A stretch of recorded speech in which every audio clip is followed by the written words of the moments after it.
শিক্ষকদের long March two সচিবালয় কর্মসূচি ঘোষণা, চলবে কর্মবিরতিও।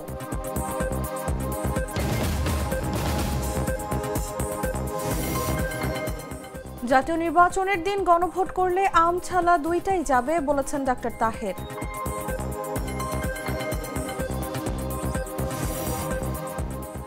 কক্সবাজার বিমানবন্দরকে আন্তর্জাতিক বিমানবন্দর ঘোষণা।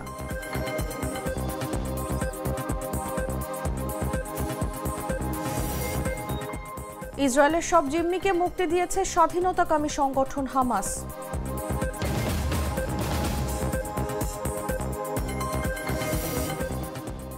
এবং তালেবান নয়, আফগানিস্তানে প্রকৃত প্রতিনিধিদের সরকার চায় পাকিস্তান।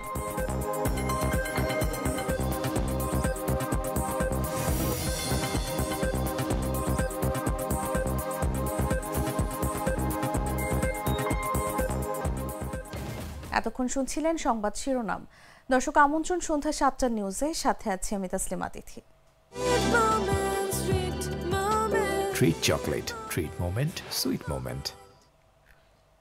চলে যাচ্ছি পুরো খবরে। 20% হারে বাড়ি ভাড়া ভাতা সহ 3 দাবিতে নতুন কর্মসূচির ঘোষণা দিয়েছেন বেসরকারি শিক্ষা প্রতিষ্ঠানের এমপিওভুক্ত শিক্ষক কর্মচারীরা। ঘোষিত কর্মসূচি অনুযায়ী মঙ্গলবার দুপুর 12টায় কেন্দ্রীয় শহীদ মিনার থেকে সচিবালয় অভিমুখে লং মার্চ করবেন তারা। একই সঙ্গে প্রজ্ঞাপন না হওয়া পর্যন্ত কর্মবিরতি ও শিক্ষকদের ঢাকায় অবস্থান কর্মসূচি সহ সব আন্দোলন চলবে। সোমবার বিকেলে কেন্দ্রীয় শহীদ মিনার থেকে এমপিওভুক্ত শিক্ষকদের পক্ষ থেকে এই ঘোষণা দেন এমপিওভুক্ত শিক্ষা জাতীয়করণ প্রত্যাশী জোটের সদস্য সচিব অধ্যক্ষ দেলোয়ার হোসেন আজিজি। তিনি বলেন, আজ রাতের মধ্যে যদি প্রজ্ঞাপন বা কোনো ঘোষণা না দেয়া হয় তাহলে সচিবালয় অভিমুখে লং মার্চ ও চলমান কর্মবিরতি এবং অবস্থান কর্মসূচি চলবে।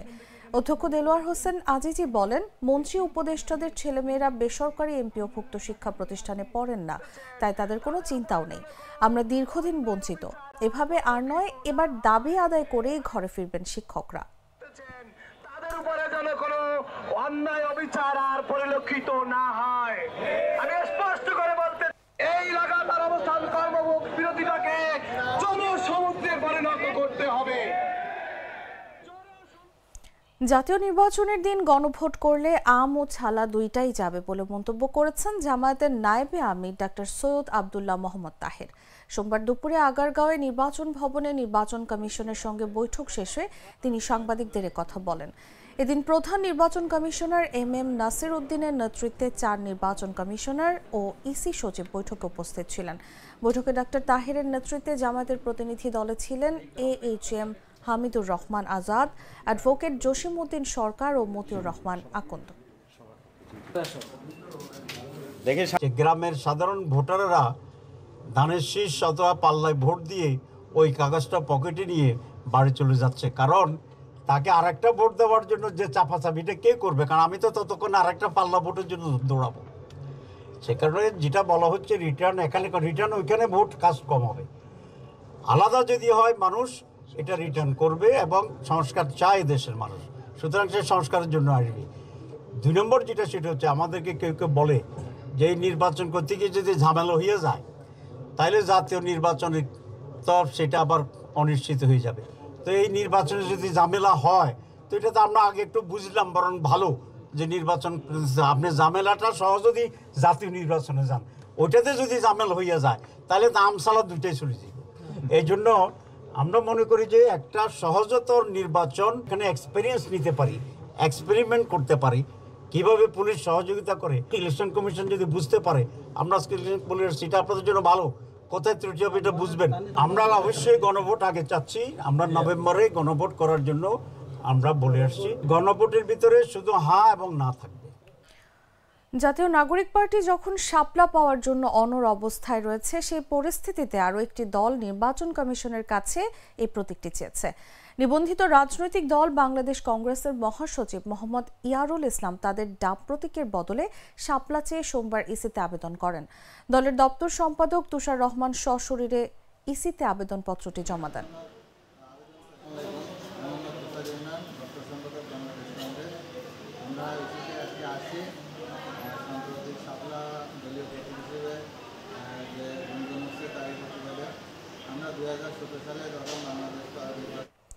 ইতালির প্রধানমন্ত্রী জর্জিয়া মেলোনির সঙ্গে প্রধান উপদেষ্টা অধ্যাপক ডক্টর মোহাম্মদ ইউনূসের বৈঠক এখনও অনিশ্চিত বলে জানিয়েছেন প্রধান উপদেষ্টার প্রেস সচিব শফিকুল আলম। প্রেস সচিব বলেন, এ ধরনের কোনো বৈঠকের সময়সূচি এখনও নির্ধারিত হয়নি, তবে ভবিষ্যতে বৈঠকটি চূড়ান্ত হলে তা আনুষ্ঠানিকভাবে জানানো হবে। সোমবার টেলিফোনে সাংবাদিকদের প্রেস সচিব বলেন, সফরকালে প্রধান উপদেষ্টা কয়েকটি উচ্চ পর্যায়ের বৈঠকে অংশ নিতে পারেন, তবে ইতালির প্রধানমন্ত্রী জর্জিয়া মেলোনির সঙ্গে বৈঠক নির্ধারিত হয়েছে এমন কথা তিনি জানাননি। তিনি আরও বলেন, সংবাদ মাধ্যমগুলোকে অনুরোধ করব তারা যেন এই সংক্রান্ত প্রতিবেদনে সঠিক তথ্য উপস্থাপন করে এবং পূর্বে প্রকাশিত ভুল তথ্য সংশোধন করে।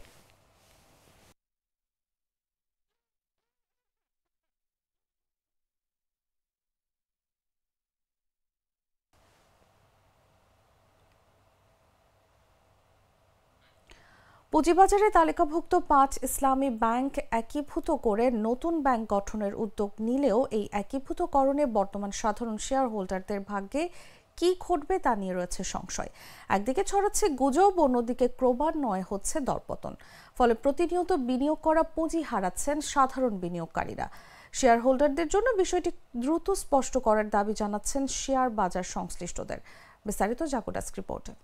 পুঁজিবাজারে তালিকাভুক্ত ফার্স্ট সিকিউরিটি ইসলামী, সোশ্যাল ইসলামী ব্যাংক, এক্সিম, গ্লোবাল ইসলামী ও ইউনিয়ন ব্যাংক একীভূত করে নতুন একটি ব্যাংক করার উদ্যোগ নিয়েছে সরকার। তবে ইসলামী ব্যাংক 5টি একীভূত করার পর বর্তমান সাধারণ শেয়ার হোল্ডারদের কি হবে তা নিয়ে বিষয়টি খোলাসা না করায় বারবার বলির পাঠা হচ্ছেন সাধারণ বিনিয়োগকারীরা। বিষয়টি নিয়ে শেয়ারবাজারে এক এক সময় এক এক রকম গুঞ্জন ছড়াচ্ছে। কখনো শোনা যায় একীভূত হওয়ার প্রক্রিয়ায় থাকা 5 ব্যাংকের শেয়ার হোল্ডাররা কিছুই পাবেন না, আবার কখনো শোনা যাচ্ছে বর্তমান শেয়ার হোল্ডাররা কিছু না কিছু পাবেন। এসব গুঞ্জনে বড় দরপতনের মধ্যে পড়েছে এই ব্যাংকগুলোর শেয়ার। এমনকি কয়েক কার্যদিবস ধরে দিনের সর্বনিম্ন দামে প্রতিষ্ঠানগুলোর শেয়ারের বিক্রির আদেশ এলেও ক্রয় আদেশের ঘর পড়ে থাকছে শূন্য।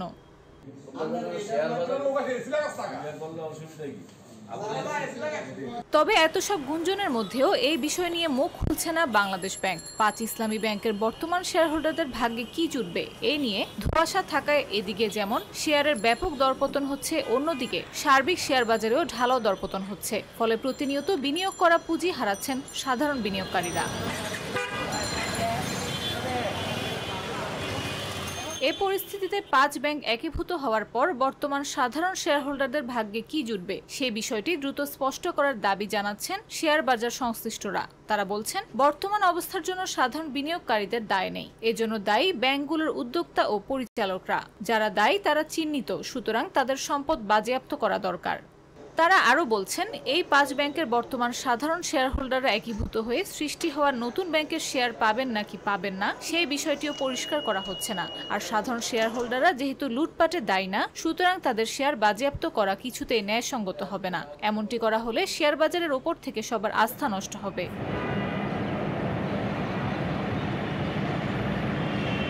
এদিকে সাধারণ বিনিয়োগকারীদের স্বার্থের কথা চিন্তা করে সম্প্রতি Bangladesh securities and exchange commission থেকে বাংলাদেশ ব্যাংকে চিঠি দেওয়া হয়েছে। এই চিঠিতে সাধারণ বিনিয়োগকারীদের স্বার্থ সংরক্ষণ করে 5 ব্যাংক একীভূত করার কথা বলা হয়েছে।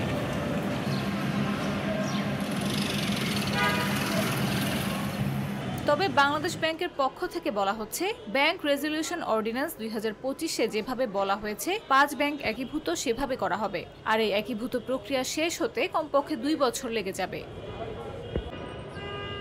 নাফিস আব্দুল্লাহ, জাগো নিউজ।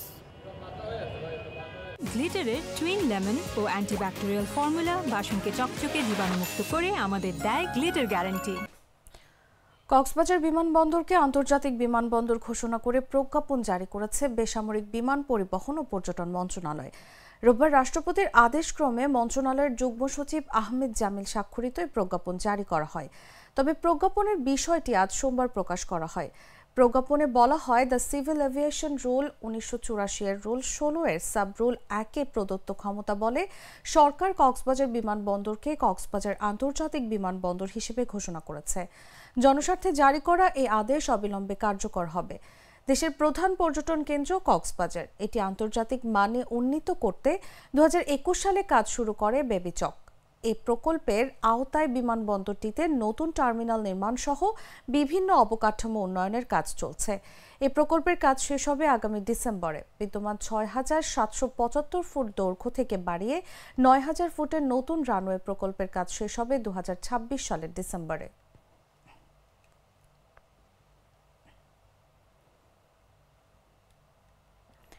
মহাসড়ক অবরোধ পরিবহন শ্রমিকদের ধর্মঘটে দুদিন বন্ধ থাকার পর ঢাকা ময়মনসিংহ মহাসড়কে বাস চলাচল স্বাভাবিক হয়েছে। বাস চলাচল শুরু হওয়ায় স্বস্তি এসেছে যাত্রীদের মাঝে। সোমবার সকাল থেকে নগরীর পাটগুদাম বাস টার্মিনাল, মাসকান্দা বাস টার্মিনালে থাকা বাস সহ বিভাগের বাসগুলো ময়মনসিংহ হয়ে ঢাকার উদ্দেশ্যে ছেড়ে যায়। এ বিষয়ে ময়মনসিংহ জেলা মোটর মালিক সমিতির সভাপতি আলমগীর মাহমুদ আলম বলেন, সকাল থেকে ইউনাইটেড ও শৌখিন পরিবহনের বাসগুলো নগরীর মাসকান্দা বাস টার্মিনাল থেকে ঢাকার উদ্দেশ্যে ছেড়ে যাচ্ছে। অন্যান্য বাসগুলোও চলছে। এতে সড়কে স্বস্তি ফিরেছে। এর আগে গেল 10 অক্টোবর বিকেলে এনসিপি ও বৈষম্য বিরোধীদের বিরোধের জেরে পরদিন শনিবার ও রোববার ঢাকা ময়মনসিংহ মহাসড়কে বাস চলাচল বন্ধ হয়ে যায়। এতে চরম ভোগান্তিতে পড়েন যাত্রীরা। রোববার রাতে জেলা প্রশাসকের সম্মেলন কক্ষে জনদুর্ভোগ বিবেচনায় সংশ্লিষ্ট সকল অংশীজনের সঙ্গে আলোচনার মাধ্যমে পরিবহন ধর্মঘট প্রত্যাহার করা হয়। অভ্যন্তরীণ সমস্যাগুলো পরবর্তীতে আলোচনার মাধ্যমে সমাধানের সিদ্ধান্ত হয়।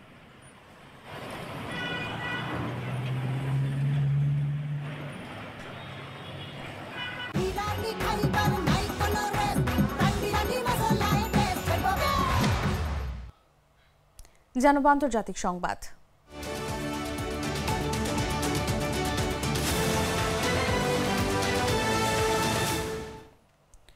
ইসরায়েলের সব জিম্মিকে মুক্তি দিয়েছে ফিলিস্তিনি স্বাধীনতাকামী সংগঠন হামাস। ইসরায়েলের সরকারি সম্প্রচার মাধ্যমের বরাত দিয়ে বার্তা সংস্থা এএফপি জানিয়েছে, সোমবার গাজায় রেড ক্রসের প্রতিনিধিদের কাছে জীবিত ২০ জন ইসরায়েলি জিম্মির সবাইকে হস্তান্তর করেছে হামাস।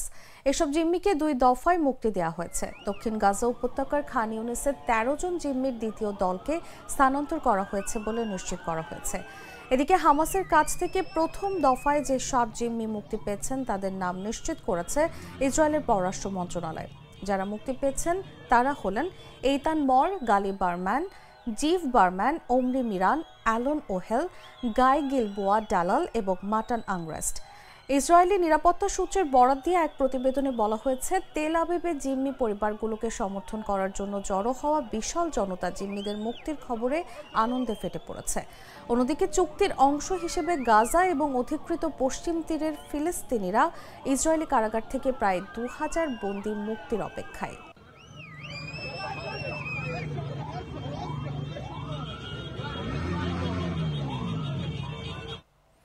তালেবান নয়, আফগানিস্তানের জনগণের প্রকৃত প্রতিনিধিদের সরকার চায় পাকিস্তান। দেশটি বলেছে, একদিন আফগান জনগণ প্রকৃত অর্থে মুক্ত হবে এবং তারা এমন এক সত্যিকারের প্রতিনিধিত্বশীল সরকারের অধীনে পরিচালিত হবে বলে আশা করে ইসলামাবাদ।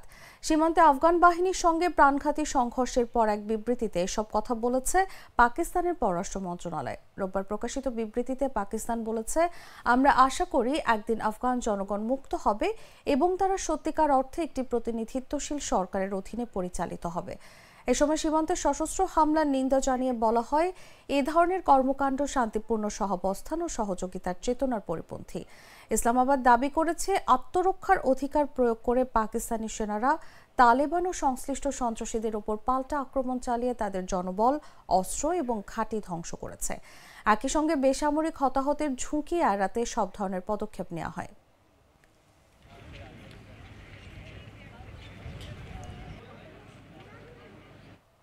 দর্শক, সংবাদ শেষ করার আগে শিরোনামগুলো জানিয়ে দিচ্ছি আরো একবার।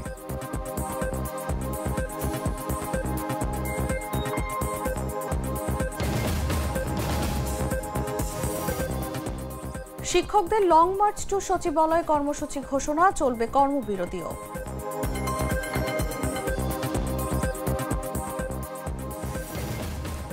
জাতীয় নির্বাচনের দিন গণভোট করলে আম ছালা দুইটাই যাবে বলেছেন ডক্টর তাহের।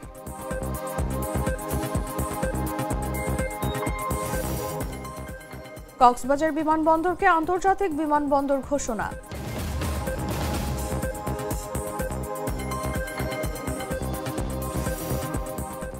ইসরায়েলের সব জিম্মিকে মুক্তি দিয়েছে স্বাধীনতাকামী সংগঠন হামাস।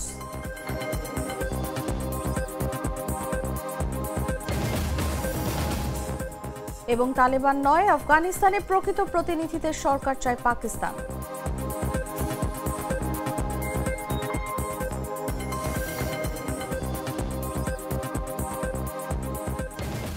দর্শক, এই ছিল এখনকার মতো। প্রতি মুহূর্তের সর্বশেষ খবর জানতে ভিজিট করুন jagonews24.com। ফলো করুন আমাদের ভেরিফাইড ফেসবুক পেজ এবং সাবস্ক্রাইব করুন জাগো নিউজের ইউটিউব চ্যানেল। ধন্যবাদ সবাইকে।